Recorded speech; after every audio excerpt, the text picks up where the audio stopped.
MAP Aktif Adi Perkasa Tbk atau MAPA mencatat pertumbuhan pendapatan yang sangat kuat. Dari 6,04 triliun rupiah pada tahun 2021, meningkat konsisten hingga mencapai 17,59 triliun rupiah di tahun ke-2025, laju pertumbuhan atau CAGR mencapai 30,6%.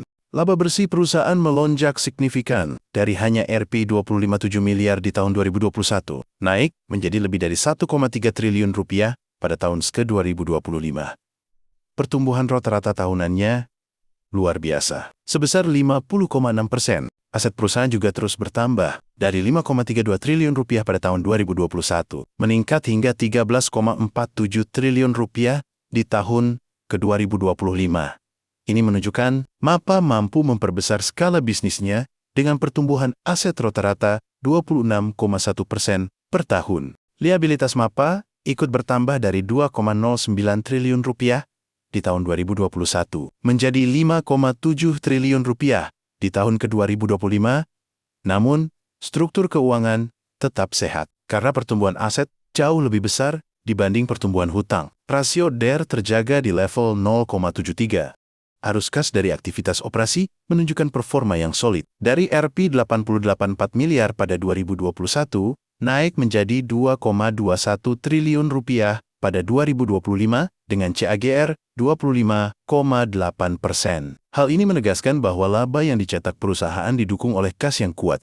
Secara keseluruhan, kinerja MAPA pada periode terakhir menunjukkan EPS sebesar Rp46,48 dengan pertumbuhan laba tinggi, ROE rata-rata 19,3%, DER 0,73, serta kualitas laba yang sangat baik, dengan rasio kas terhadap laba mencapai 161,8%, dengan EPS Rp46,48, dan penyesuaian pada subsektor retailing diperoleh per wajar 17 kali. Hasilnya, nilai wajar saham MAPA berada di Rp790 per lembar, dibandingkan harga pasar Rp645, saham ini masih undervalued, dengan margin of safety 22,5%.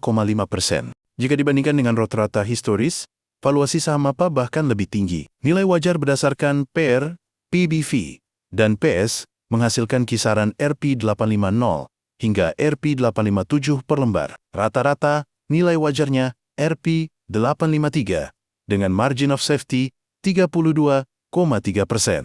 Kesimpulannya, pada harga Rp645, saham MAPA berada jauh di bawah nilai wajarnya, yaitu di kisaran Rp790 hingga Rp853. Dengan kondisi ini, saham MAPA layak dipertimbangkan oleh investor dengan profil risiko moderat hingga agresif. Analisa ini disusun berdasarkan data historis dan estimasi yang bisa berubah sewaktu-waktu.